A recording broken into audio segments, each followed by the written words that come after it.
تبليشه حلوه. موسم ممتاز لك. اول شيء اهلا وسهلا فيك ببودكاست انت الحكم. موسم ماضي كان ممتاز الحمد لله.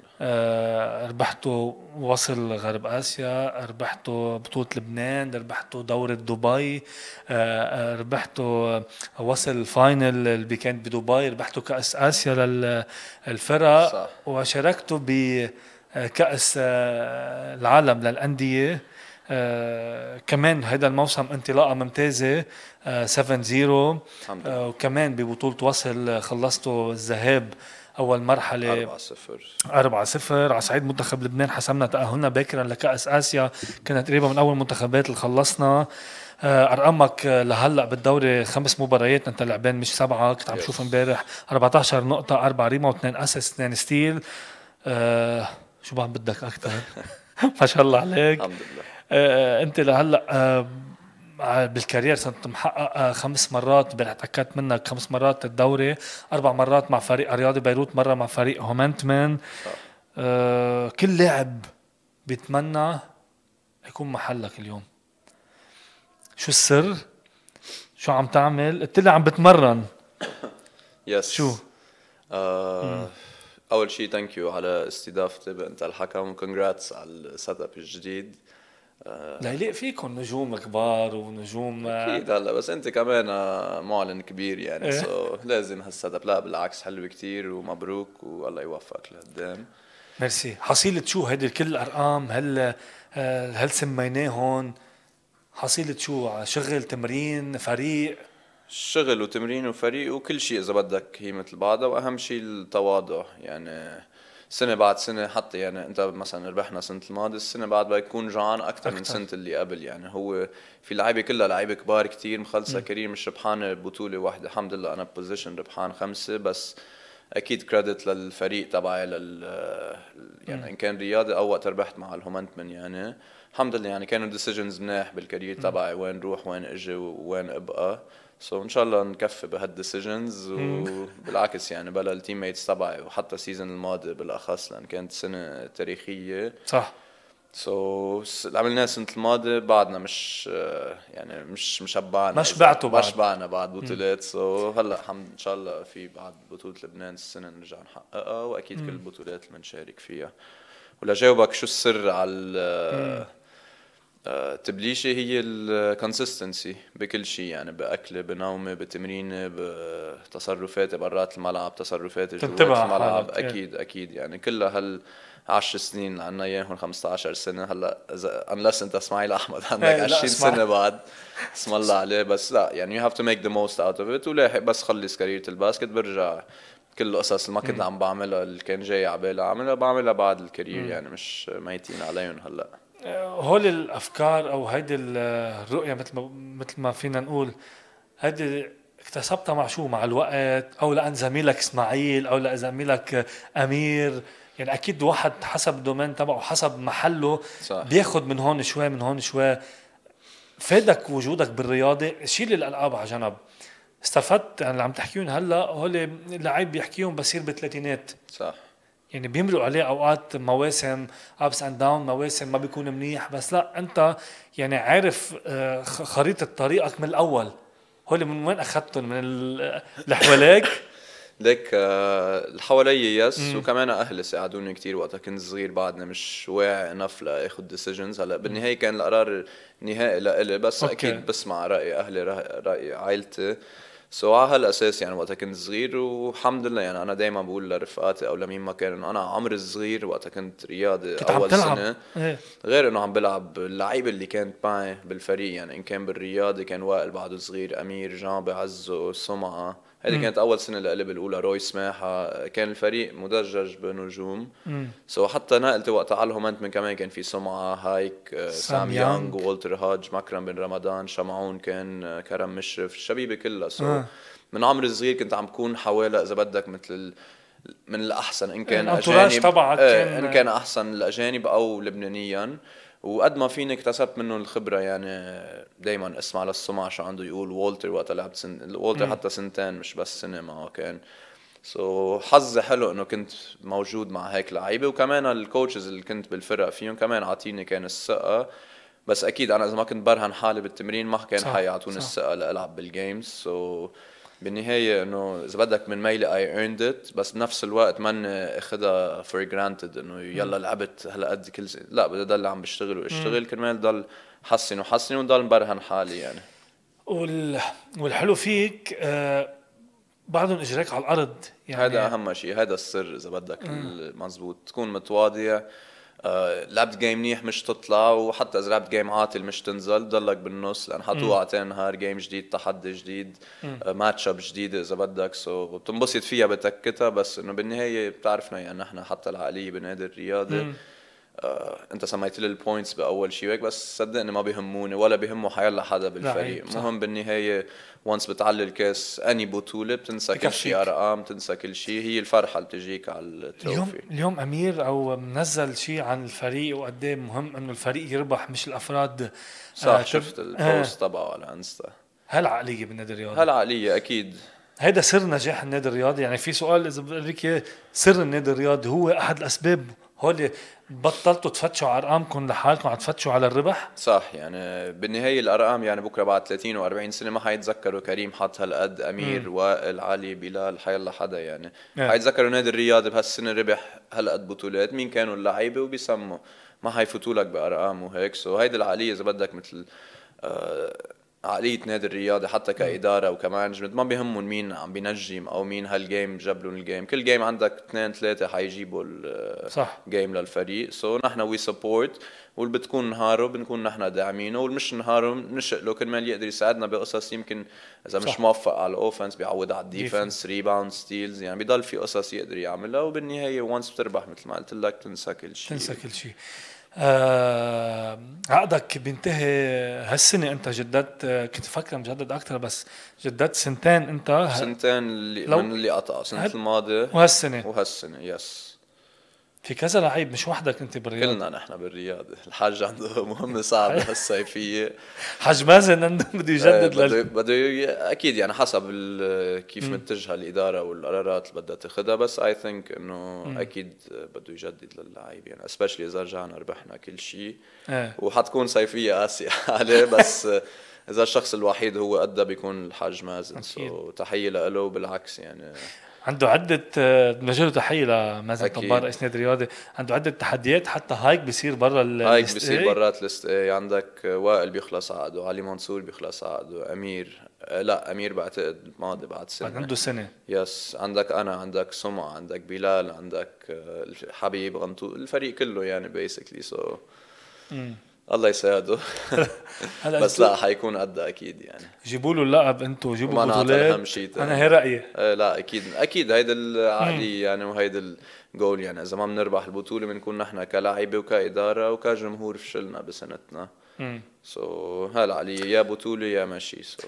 توجه ما تحرق لي مراحل، في كثير اسئله عن البطوله. هون نحن على رواق قاعدين. التوجه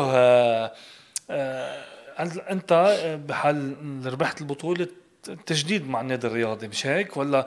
لان نسمع كثير انه اذا بدك تضرب نادي الرياضي، اخصام النادي الرياضي عم يحكوا الكلام أكيد. اذا بدك تضرب نادي الرياضي بدك تقشطوا لاعبين 3، بدك تقشطوا كريم، بدك تقشطوا امير.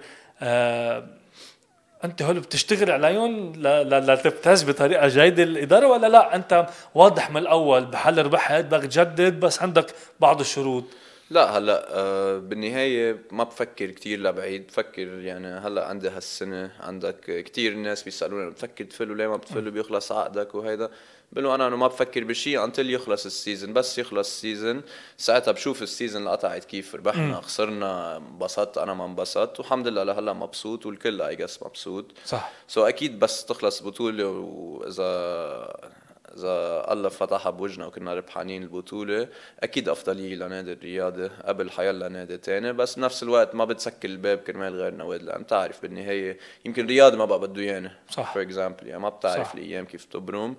بس الحمد لله يعني أنا مبسوط وهن مبسوطين فيي وعطيني الثقة الكاملة. ووجه تحية للإدارة كلها وعلى رأسهم الحاج مازن، وحتى الكوتشنج ستاف، كوتش أحمد، كوتش بابس، كوتش يموت، توني وروني الكل عم بيعملوا شغل جبار السنه، لان عارفين التحدي حتكون اصعب واصعب سنه بعد سنه، لان كل سنه الفرق عم بتجهز حالها كرمال تقشطنا البطوله، ونحن بدنا نكون جاهزين يعني كرمال. طيب تعيبا على حديثك، بعض الخصوم او حتى بعض الضيوف اللي اجوا، حتى كوتش جو جيمانوكيان حكي كمان انه الدوري محسوم السنه للرياضه،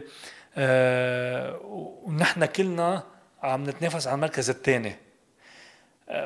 هذا الكلام كيف بتفسره؟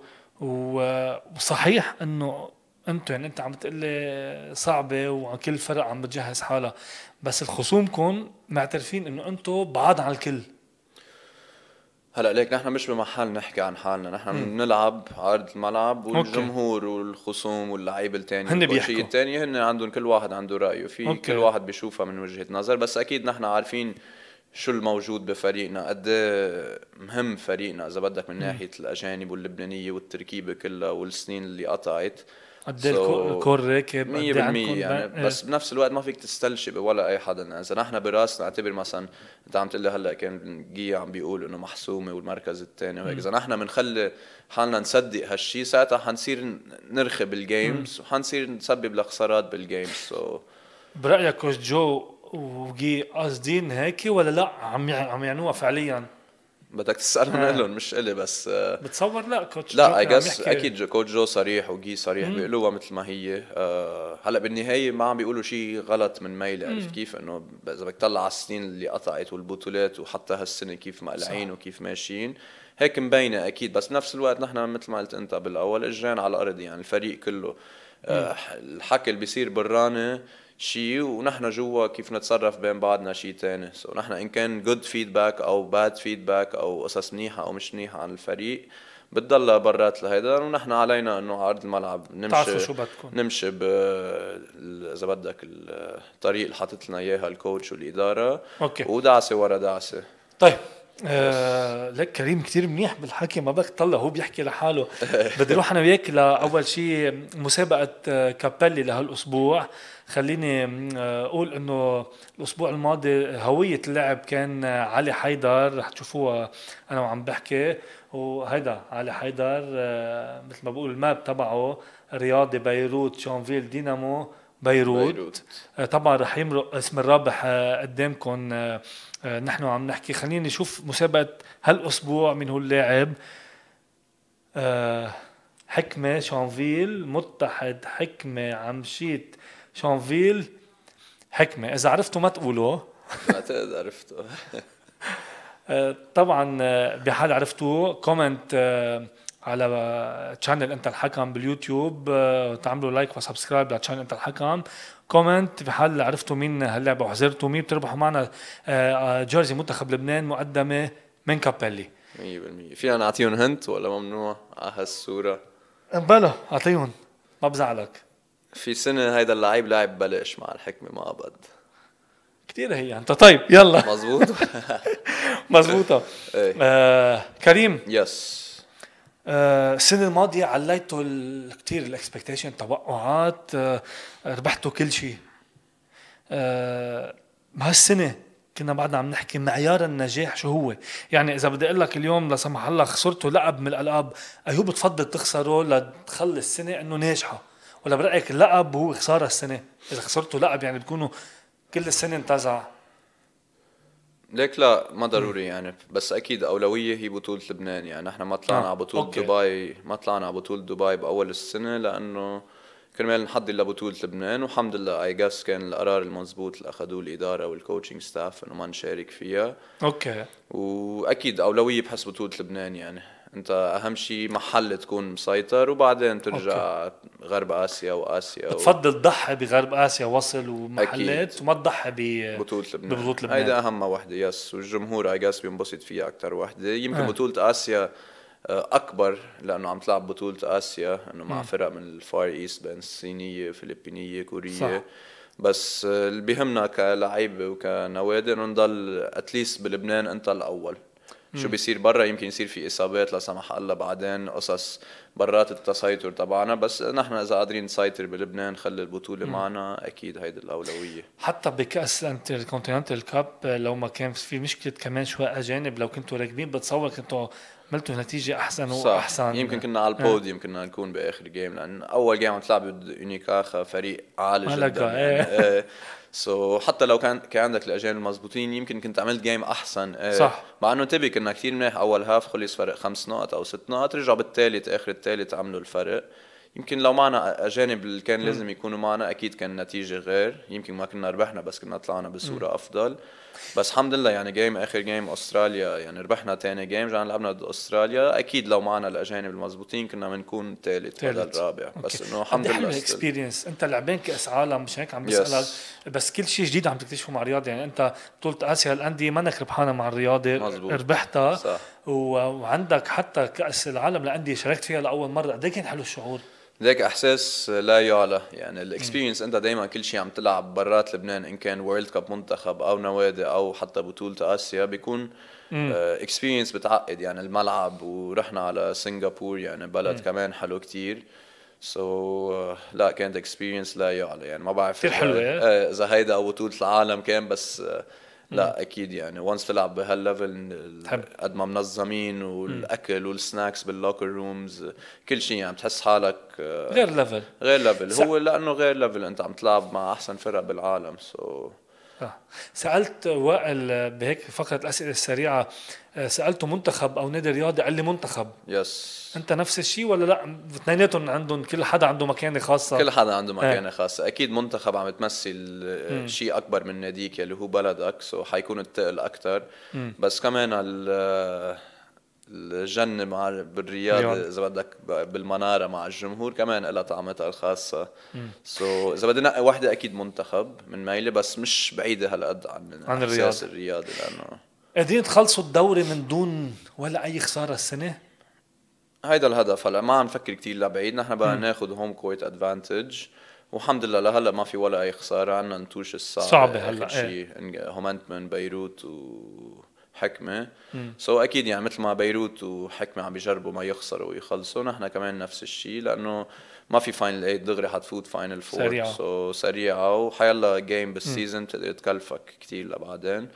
ما عم نعمل غلطة السنة الماضية بلشنا بطولة لبنان خسرنا كم جيم ما لازم نخسره كان. بس ما عندكم 2018 خلصتوا، 2017 خلصتوا يمكن هلا من رابع سنة كمان. دينامو كنا رابعين أو ثالثين. ما عندكم مشكلة من 3 سنين رجعنا ربحنا. هلا اكيد ما عندنا مشكلة بس بتفضل تبلش على بتفضل اكيد يكون معك هوم كويت ادفانتج، هيك بتسهل الامور على حالك يعني. احنا من 3 سنين وقت لعبنا ضد حكمة خلصناهم 3-0 وقتها كانوا سيرجيو وعلي مزهر وروتش. كانت صعبة كانت صعبة كتير وما كان عندنا هوم كورت ولا بالسيميز ولا بالفينال يعني. بلشنا بدينامو جيم 1 عندنا اول شيء وخسرناه. جبتوا لهم ديوب ريس خياد ديوب اكيد لاعب دوره، بس كمان الكور اللبنانيه بالنهايه الاجنبي حيساعدك لمحل ما، بس بالنهايه بدك اللبناني يكفي عنه الاجنبي لحاله. شفنا هلا ستيفنز جاب 60 نقطه ضد بيروت وما ربح.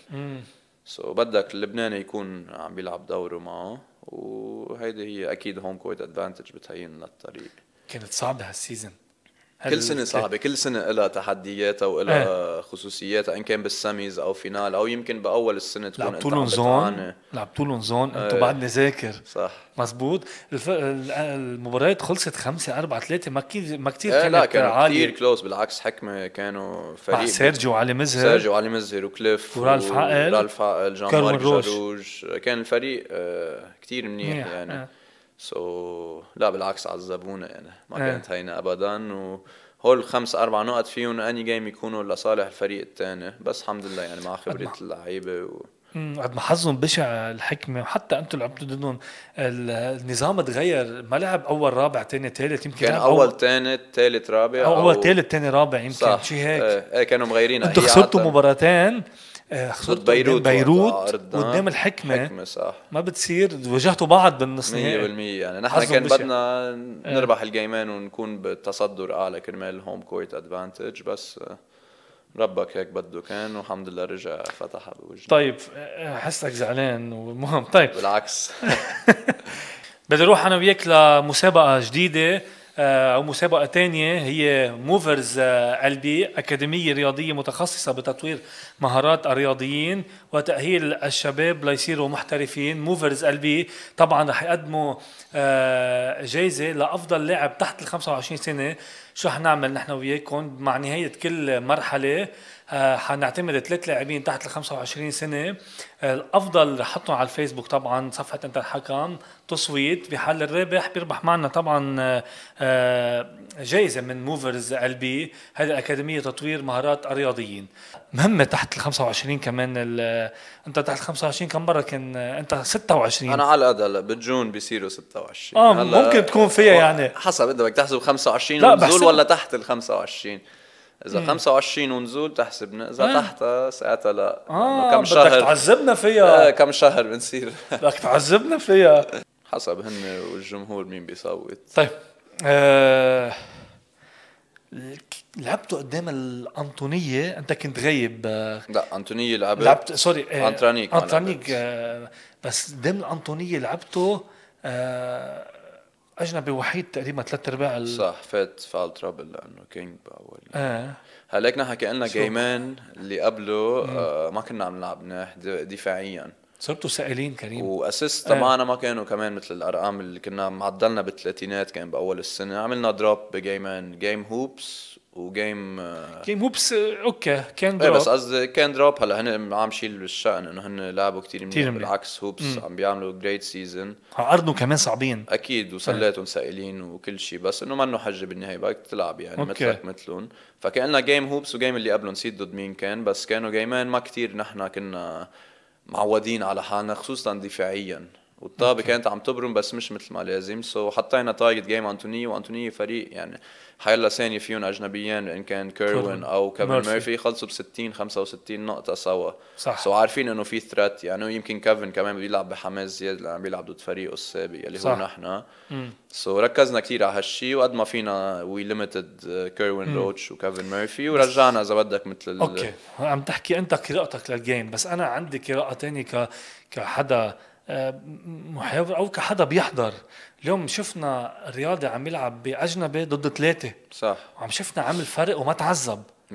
هل بدي اوصل لك اياه؟ انت حكيت قراءه الفنيه اوكي لك هلا بدك اقول لك اياها مثل ما هي، انه لعيبه الرياض اللبنانيه لا بل مثل اجانب غير فرق، وبمحلنا احسن من اجانب غير فرق. يعني عندك فرق عندها 3 أجانب، إن كان يعني ما عم بحكيك الفرق، يعني عندك من الخامس لل 12. عندك لعيبة اللبنانية بالرياضة وبحكمة كمان وببيروت أحسن من أجانب عم بيكونوا بهيديك الفرق، لأنه يمكن البادجت أصغر، ما بيصح لهم يجيبوا أجانب هاي كاليبر. هذا اللي فرق. طبيعي هيدا اللي فرق. وغير هيدا الشيء مش بس يعني مستوانا، يمكن ما عم بقارن نحن اللبنانية بأجانب أنطونية، عم بحكيك بالدوري العام اوريدي، لانه الكورس صار له سنين سوا راكب عرفت كيف، نعرف بعض نتحرك بلا. يعني يمكن كوتش احمد في ايام مثلا خطه هجمه يطلب هالخطه، هجمه اللي بعد نحن عارفين انه بدنا نلعب هالخطه، عرفت كيف.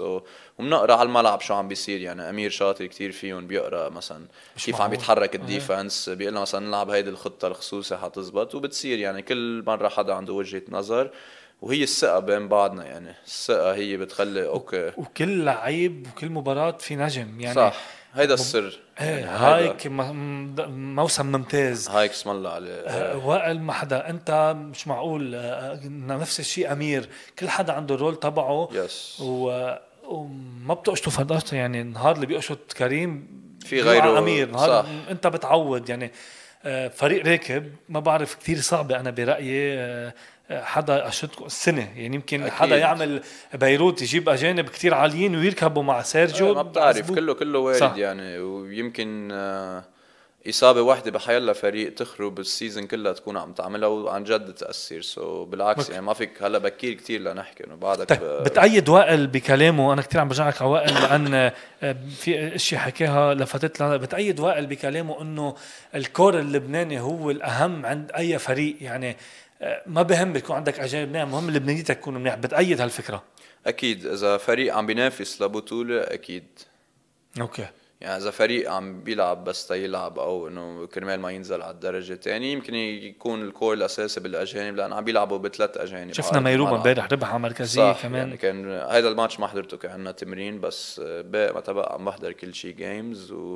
عم بيكونوا حلوين كتير يعني، بس يلعبوا الفرق 3 اجام ضد بعض. يعني عم نشوف مثلا هوبس عم يلعبوا بيج جيمز ضد الفرق الكبيره، بيرجع بس يلعبوا ضد الفرق 3 اجانب عم بتكون اصعب، مش اصعب بس عم بتكون تريكي لهم، يعني عم يلعبوا كتير منيح ضد الفرق التوب، بيرجعوا ضد الفرق المستواهم براسهم هن انه اذا نحن مشينا مع الرياض مشينا اوكي ساعتها صح. بس انه رجعوا بينوا على علو، يعني خسروا هم فرق كبير. سو بالعكس يعني حتكون هالسنه هيك، بس اكيد شوي يعني هوبس عذبكم، طلع على شانفيل خسر قدام الشانفيل، رجع قلت خلص رجع ربح على هومنتمن 100%. مش معروف خريطتها كيف. صح يعني هيدا حلاوتها اذا بدك للعبه، بس اكيد اذا فريق عم ينافس على بطوله اكيد الكور لازم يكون. تزعل بس شوف نادي لبناني معه 3 اجانب عم بحطوا 95% من سكور لاعب لبناني يمكن بخلص نقطتين 3، بتزعل؟ اكيد بزعل اكيد، بس هيدا من ميلة تاني لازم اللبناني يشتغل بعد اكتر يحسن حاله. هلا تبي ما بظلمه انا لانه هو بوزيشن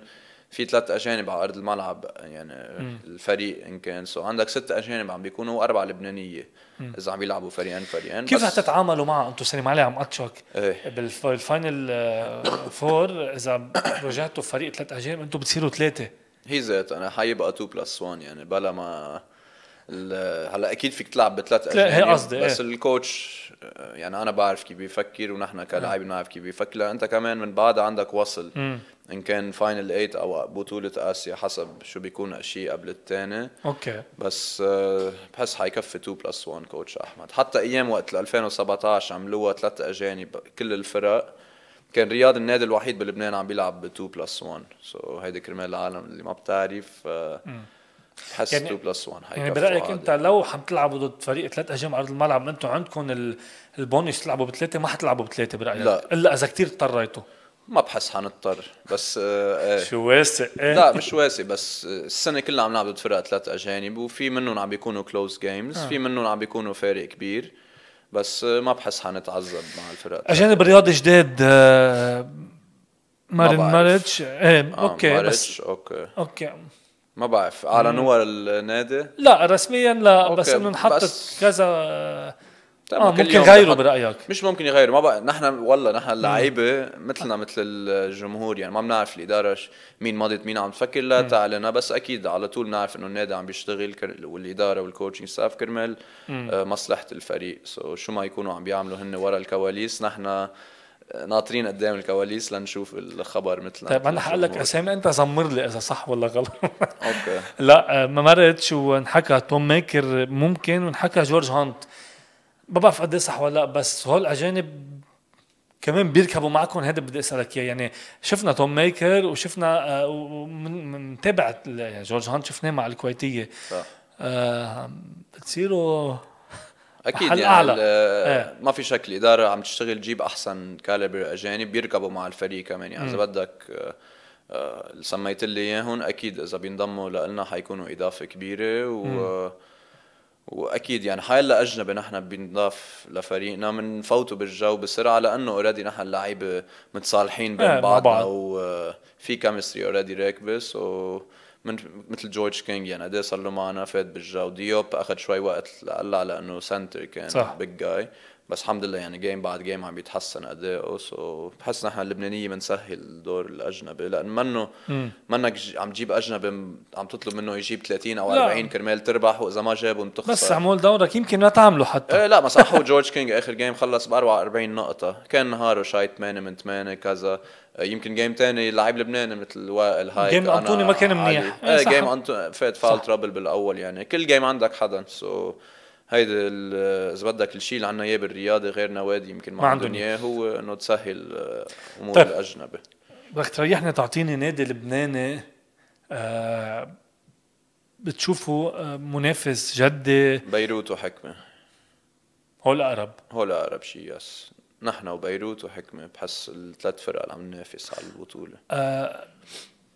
مين برأيك ممكن يعذبكم أكتر يعني كور اللبنانية تبع بيروت ركب أكتر حكمة عم نشوفهم عم بس صح. أنت برأيك مثل بعض اثنيناتهم ولا في حدا بتفضل تواجهه أكتر؟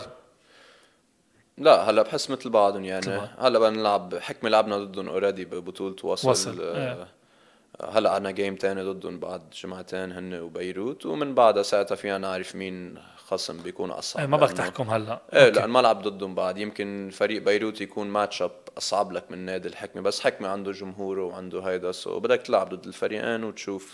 وصل، ما بدي اطول عليك كثير، وصل خلصتوا 4 انتصارات. يس. الطبيعة الإيراني، الحكمة اتحاد عمان، دفاع الجو العراقي. مزبوط.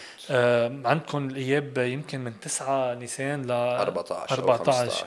بنهاد نوفل كمان. التارجت مثل ما هو 4-0 تانيين جداد. صح، نخلصها كلين شيت مثل ما بيقولوا 8-0 ولا أي خسارة. اوكي. ايه بس لا وصل يعني انتبه حتكون أجانب جداد بوصل كمان مفروض. ايه لأنه كينج بعتقد بيخلص بيروح على البال، وما بعرف ديوب شو وضعه. بتعرف ما بدك تحكي. اوكي لا ما بعرف، عم بقول لك إدارة بتعرف نحن.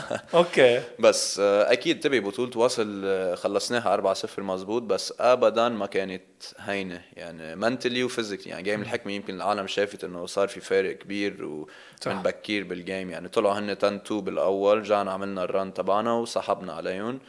بس هيك جيمز منتلي بيتعبوك اكثر من فيزيكلي. يعني فيزيكلي قدر الكوتش يعمل روتيشن، ما لعب الكل انه هيفي مينتس، لان عندنا جيم كنا ضد العراقيه من بعدها بنهار. صح. سو منتلي هيدي الجيم كانت متعبه، وحتى كل جيمز منتلي تعبانين، بس اكيد ديربي بالاخص بيكونوا زياده. انت اول جيم كله جمهور حكمه.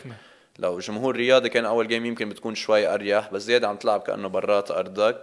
بس الحمد لله يعني ما في شيء مش معودين عليه كفريق كاداره، سو جهزونا ذا رايت واي. هلا عندكم اياب على ارضكم جمهوركم، لانه هاد نوفل ضد الحكمه. يس. متوقع الحكمه يلقط نوعا ما ويصير افضل، ولا مش بالضروره؟ حسب ولا ما بتتمنى؟ لا هلا اكيد بتمنى كل فريق يكون باحسن صوره له، كرمال بس نوجههم ما يكون في انه لا منا باحسن صوره او مش الاجنبي المزبوط او بتعرف كل سنه بيكون في شيء. كل سنه بيكون في شيء. بالعكس بدنا الفرق بوجهنا تكون 100% متكامله وما في ولا اي اصابه، كرمال ساعتها نشوف مين الافضل يعني. طيب فيني نروح انا وياك على منتخب لبنان شوي، لان بدي بعد شوي بلش اخذ فيه كتير اسئله جو لكريم زينون، ان كان فيسبوك او حتى انستغرام. اجاك كتير اسئله، قد ما في رح اخذ. ححاول ما اكرر، بس انا بدي اسال اسئلتي برجع بروح اسالنا وبنرجع عند الجمهور. منتخب لبنان فرصه امام تكرار انجاز 2021 باندونيسيا وصافه كاس اسيا. شو بينقصنا بالصيف بالسعوديه 2025 لنعيد هالانجاز؟ هيك بينقصنا هو التحضير، بس مسألة وقت. يعني هلا زيادة كمان حيكون البطولات ورا بعض، ان كان وصل او بطولة لبنان يمكن نخلص شوي اخر من ورا الحرب اللي صارت عنا.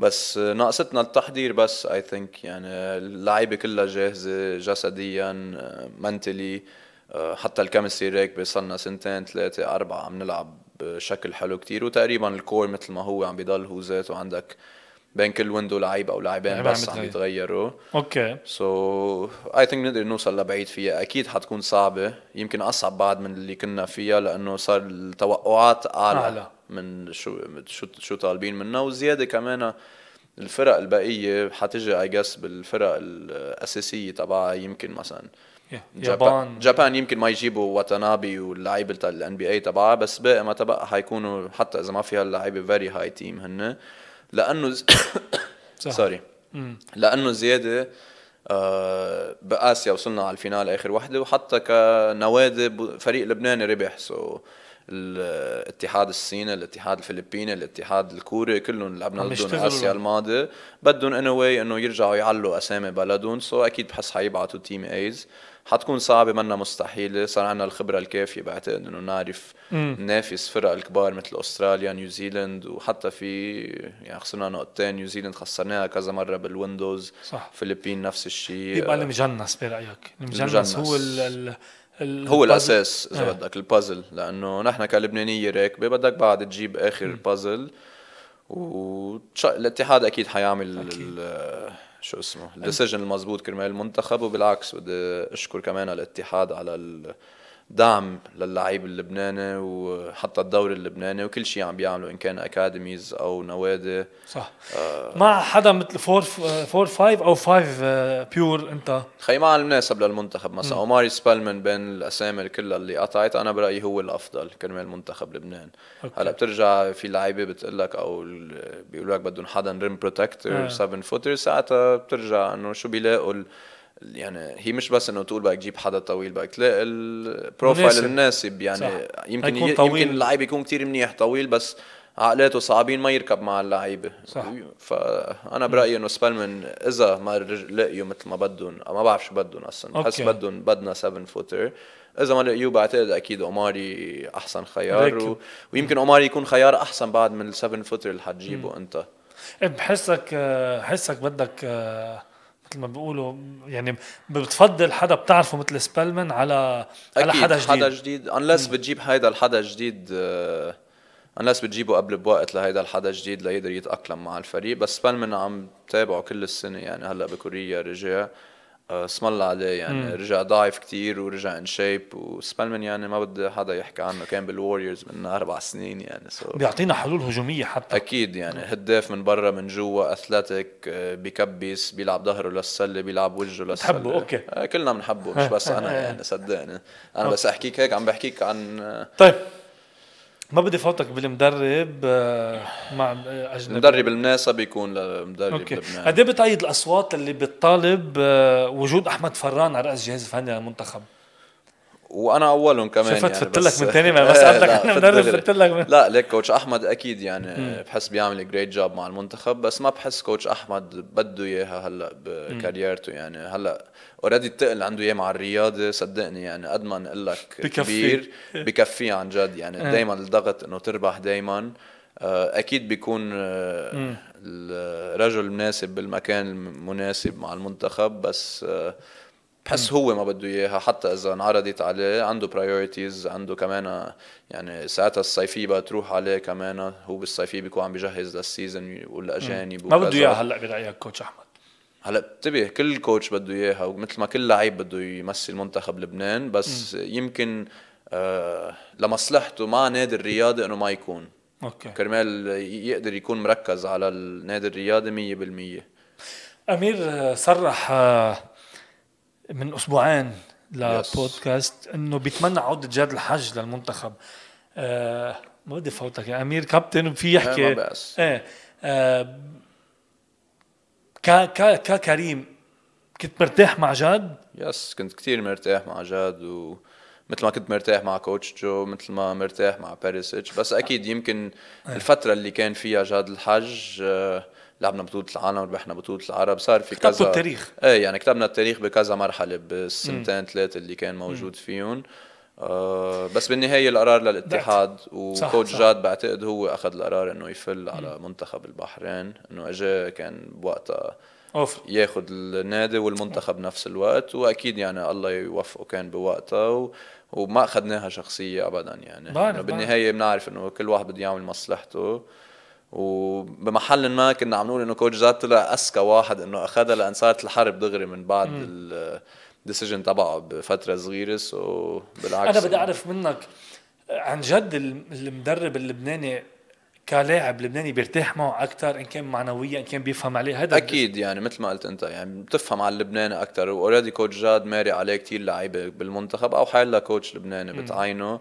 اهين صله التواصل معه يعني حافظك وحتى اذا مش حافظك كتير اهين تعبر عن حالك او رايك او تفكيرك عن موضوع معين يمكن بالتمرينات او بالجيمز من ما اذا كوتش صربي مش صربي سوري كوتش اجنبي كوتش اجنبي سابق هلا صربي كوتش جو مجعز كان معه الاسبوع الماضي قال انه المنتخب بيربح ورح يربح لان عندنا عناصر منيح بس صح. اول شيء ما عم نلعب بشكل منيح ثاني شيء حنبلش نخسر بهالبارت ما بدي اسالك عليه بس طريقة اللعب مع جاد كانت أجمل ولا مش بالضرورة؟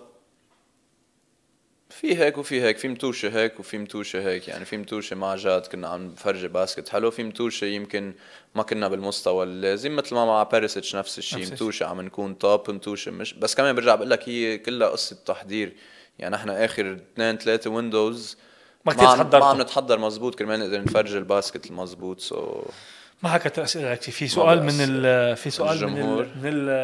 من شربل نسمعه انا وياك ونرجع نروح اسئله الجماهير. يلا اكيد.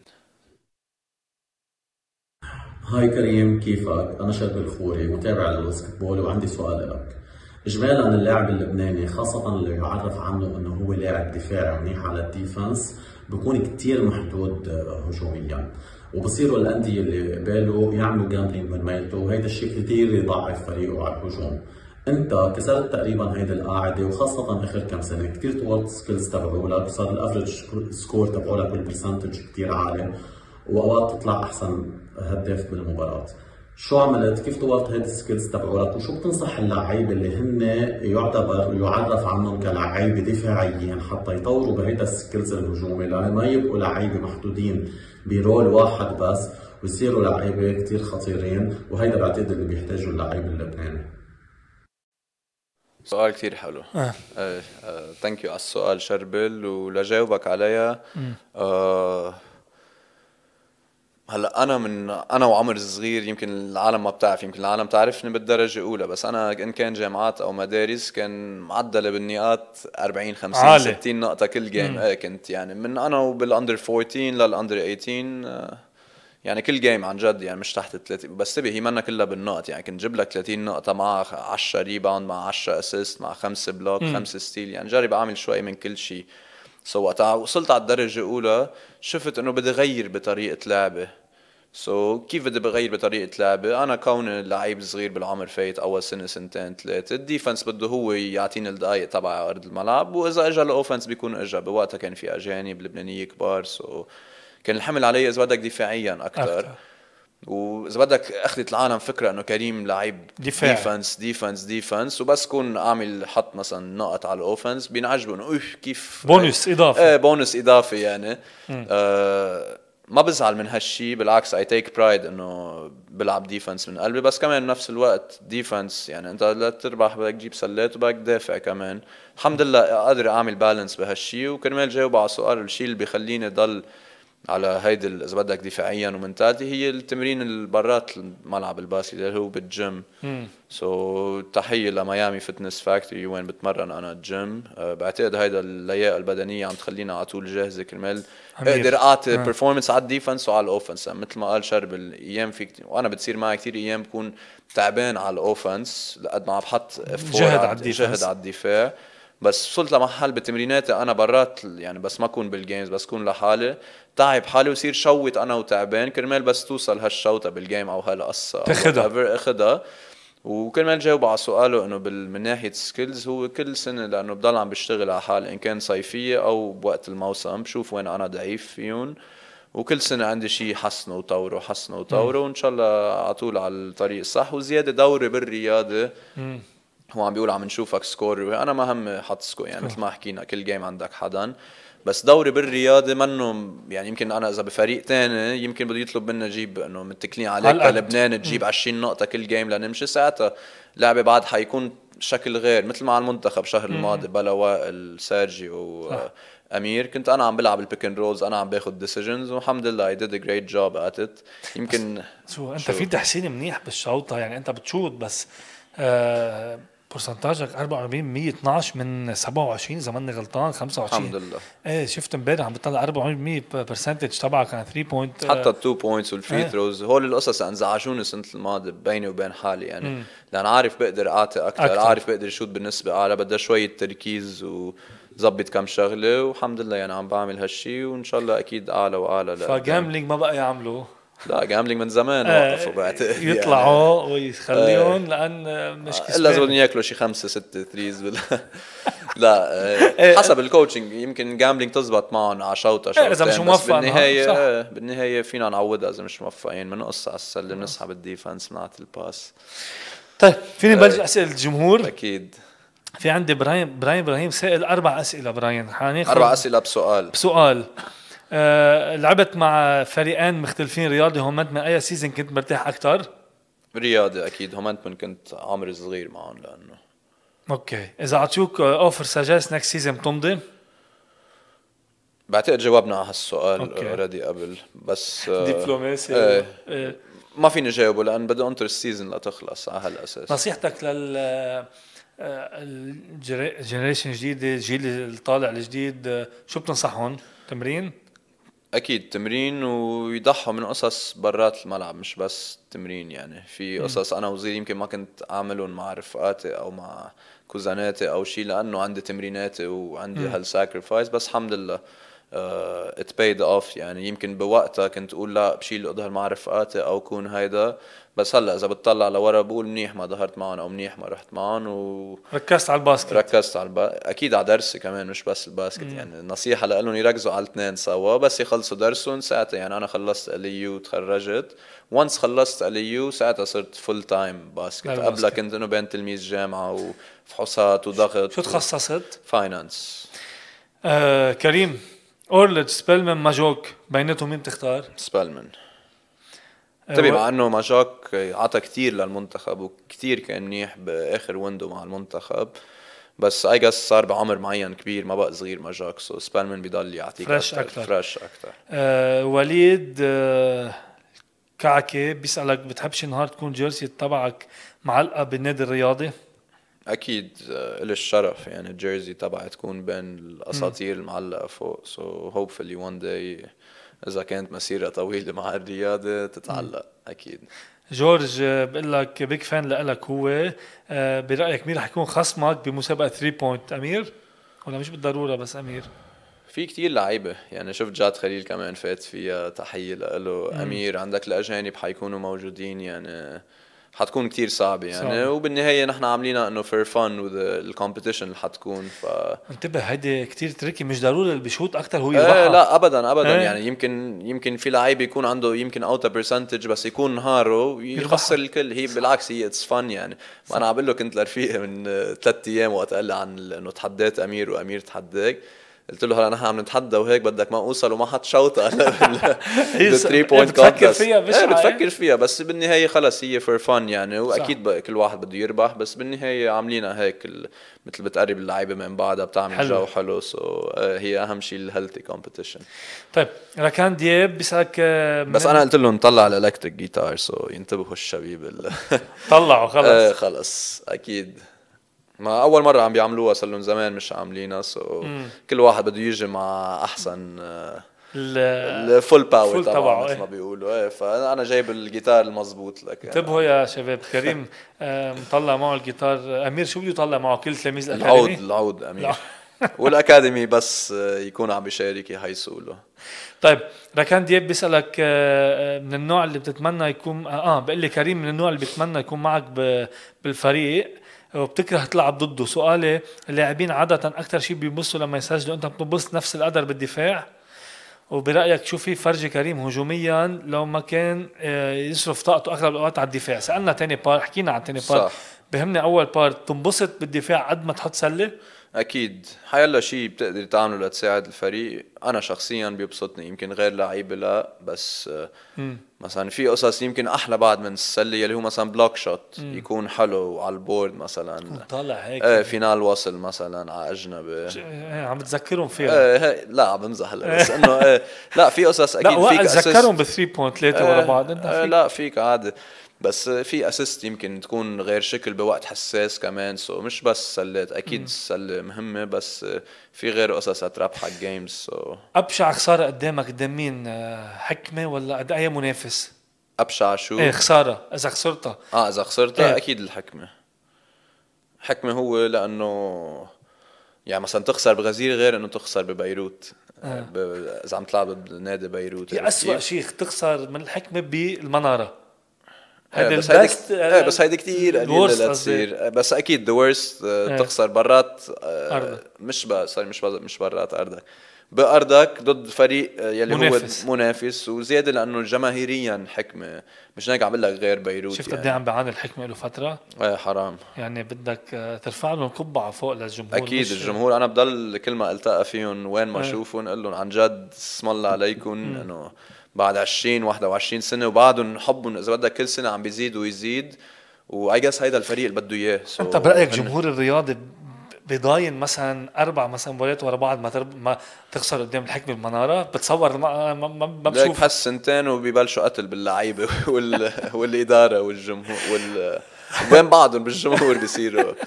لا اكيد الجمهور دائما متطلب للربح، لان نحن معودينه على هالشيء ونالله راد حنضل معودينه. جورج خوري ليك فت لك بالسؤال من تاني مال. ايه. if suggest give you a better offer than رياضي، اذا عطوك الحكمه عقد احسن من رياضي سنت الجاي مين بتختار؟ هلا ما كمان ما فيني جاوبك فيها سيرج. هو لانه انتبه هي مش ماديا ابدا، هي بدي اشوف انا شو دوري حيكون بالحكمه، البطولات اللي حتشارك فيها، او حيلا فريق مش بس حكمه، بس هو عم بيسال بالاخص حكمه. بدي اقول له بدي انطر ولا تخلص السيزون، شوف اذا لمصلحتي مش الاوفر، اذا مصلحتي كدور كمينتس كاكسبيرينس كبطولات خارجيه، وبعدين اخر شيء بيجي المصاري. صدقني يعني أوكي. اذا همي بالمصاري، او حتى نحن لعيبه الرياضه همنا بالمصاري، كنا من 2 و3 و4 فلينا من الرياضه. صح. هيدا الفرق البسيط اللي بيطلعنا اياه من النوادي البرانيه. بتتعود من الجمهور تشتري راحتك فيه بالرياضه. صح. طيب بيا أنتوني بسألك شو نقطة ضعفك وشو بتعمل لتحسنها، وخليني اختم مهلا روح على الانستغرام. شو بيا بتسألك شو نقطة ضعفك بالباسكت أصلاً. اكيد. برا الباسكت ما بعرف اذا بهمها برا الباسكت. نقطة ضعفي بالباسكت بعتقد كانت هي اخر، هلا حسنتها كتير هالسنة، هي القصة على السلة. يعني انا كنت دايما انه معروف بالتسديدات البعيدة وكمان على الفاست بريك وهيك، بس حسنت السات اوفنس تبعي. يعني قص مش من فاست بريك، اذا معي الطابة تو كرييت، لانه كنت اعملها كتير انا وصغير. وصلت لمحل 2 3 4 مثل نسيتها شوي، لانه طلب الرول تبعك ما بيتطلع دور. بس رجعت بالصيفية، وتحية للكوتش إيف كارا كمان، اشتغلنا على كل شيء، دريب القصة مع دريب على السلة، اخرق اطلع لي ابس اسيست. تتضايق انت وصغير كنت تحبهم بتطلع تعملهم عن دورك هيك، بتكون بينك وبين حالك بشعة فيها وما فيها اذا بدك، عرفت كيف؟ بس الحلو انه انا وصغير كمان كنت دافع بنفس الطريقة، غير النقط اللي كنت جيبهم، وكنت اعمل بلوكس بنفس الطريقه. كانت فشة الخلق تجيني من هالقصص كمان اذا ما كنت موفق اوفنسيفلي. واذا الله موفقني اوفنسيفلي ساعتها بتكون فل علامه كامله. يعني وائل علي بيسألك لمين هديت تليفونك؟ هديته لمحمد حمودي، اللوجيستكس معنا بالفريق. تحيه له ورفته منيحه حلوه منه، بيتعب معنا لانه بيستاهل الحمد لله. يعني احنا مش عايزينه للتليفون. بدك تربح كتير بعد، بدك توزعهم. لا مين ما يربحها عم بيوزعها هيك. هيدا الحلو النفسية عنا بالفريق. حتى أول تليفون أول أو تاني تليفون جابه كمان عطاه لللوجيستيك التاني. بعد الجيم تأكدت منه لمين عطاه كرمال ما نعطيه، ما تعطيه هو ذاته. ايه. طيب خليني أسأل شوي، أخذ شوية أسئلة. حكينا عنها. جيسون سألك إذا رح تفيلم الرياضي هول أوكي بتتمنى تسأله السؤال، هل بتحب تلعب مع أحمد إبراهيم بنفس الفريق؟ عياش لا أحمد إبراهيم. سألك عن أحمد إبراهيم إذا بحب ألعب مع أحمد. هلا ليك ولا مرة لعبين مع أحمد إبراهيم، بس أكيد ليش لا نلعب ب the same team. وأحمد لاعب كبير يعني ما في لزوم أحكي عنه، عامل سنين، صار له سنين بالدوري اللبناني عم بيفرجي على علو عالي. أكيد يعني مش انه I would look forward to playing with him. كريستال حداد داز كريم هذا عم تسألك إذا عندك جيرل فريند. كريستال حداد فيك تقول باس عادي؟ لا في جيرل فريند. اوكي سامر كريستال في جيرل فريند. سامر كمان بيسألك where did you play before joining any division 1 team؟ اوكي انا بلشت بنادي الكهرباء اول شيء الاكاديمي، عملت سنه هونيك انا وخيي، رجعنا نقلنا على هوبس انتلياس، وعلى يعني من اذا بدك 10 سنين ل 16 سنه بالهوبس. رجعت سنه كان عمري 17 نقلت على رياضي. ربحت دوري معهم، ربحنا الاندر 18، وبنفس الوقت كنت مع الاندر 18 ومع الفريق الاول. علقتك بأمير سعود بيسألك لايك سنو جيدة جدا مع علاقتي مع أمير. يعني أمير مثل مش مثل، هو يعني خي كبير لإلي وحتى للعيبة البقية كلها. he's a leader on court و off court إن كان منتخب أو بنادي الرياضي. سو إلي الشرف كون تيم ميتس معه. أكتر 3 أصدقاء لك من النادي الرياضي سميلي 3. كلهم، ما في حدا معين يعني. كلهم مثل بعض؟ هلا عندك اكيد اقرب شيء لعلي منصور وبلال لانه اعمارنا شوي قريبه لبعضنا، بس لا يعني حتى سمعة، هايك، وائل، غنطوس، حبيب، الشبيبه كلها. طالع وهبه بتقول لك بلوز دونت بوت اني اوبشن اذر ذان رياضه تل يور ريتايرمنت. بدها هيك تضل طالع وهبه. خليني انا قبل ما اختم بدي اعطيك هيدي الجيفت، هيدي من زوموغرافي وحسين سليمان، بوجه لك تحيه. حسين سليمان وانت الحكم، تحيه له وحبه كثير يعني بطولات دبي هيدي تقدمه من زوموغرافي وانت الحكم. هيدي لك. ثانك يو كثير على هالجيفت. هيدا هلا حتتعلق بالبيت عنا، بس ما نشوف وين بقى حتى. فرجينا اياها على الكاميرا. ها او هيدا عندك. هيدا عم نقول لهم تفضلوا تصوروا مع الكاس. كان السنة الماضية قد ما عم بتصور معه كان صاروا كريم يلا هن لعيب ورا الثاني كان عم يروح برمت لعنه، قلت له يلا تعالوا خذوا له الكاس. هذه التقدمة من انت الحكم وزوموغرافي. تحياتنا لحسين سليمان كمان. ثانك يو لكم وثانك يو لحسين سليمان، ورجعنا ذكريات حلوة بهالصورة مع انه مش من زمان كتير كانت يعني بس ان شاء الله نرجع نحققها اكيد هالسنة. ثانك يو اجان بدي اشكرك انا. ثانك يو لكم. بدي اشكرك لان جيت. بعرف يعني دائما انا وياك بتكون سهله نوعا ما. صح. لان انت من الاشخاص اللي مثل ما قلت لك اجريك على الارض، وبلس كنا يمكن نعملها بعد وصفه بس فضلنا نعملها هلا انا قبل. بدي اشكر حضورك مره جديده. شو بتقول للجمهور الرياضي؟ اول شيء ثانك يو لك على استضافتي، واجان جود لك بالسيت اب الجديد. مش بروجرام جديد انت عتيق فيها، بس سيت اب جديد. وبوعد جمهور نادي الرياض انه ما حنبخل بولا نقطة عرق. مهم هو يضل داعمنا مثل ما معودنا، وان الله راد حنفرحه كتير باخر السنة ويجي اكثر على الملعب. بدي اشكر حضورك كريم مرة جديدة. ما تنسوا المسابقة. حطوا طبعا كومنت مين هو اللاعب اللي رح تشوفوه هلا امامكم بالصوره. هيدي الماب تبع اللاعب انتقالاته من هذا اللاعب. سبسكرايب للشانل انت الحكم على اليوتيوب وكومنت. بشكركم. بدي ودعكم الى اللقاء. ثانك يو.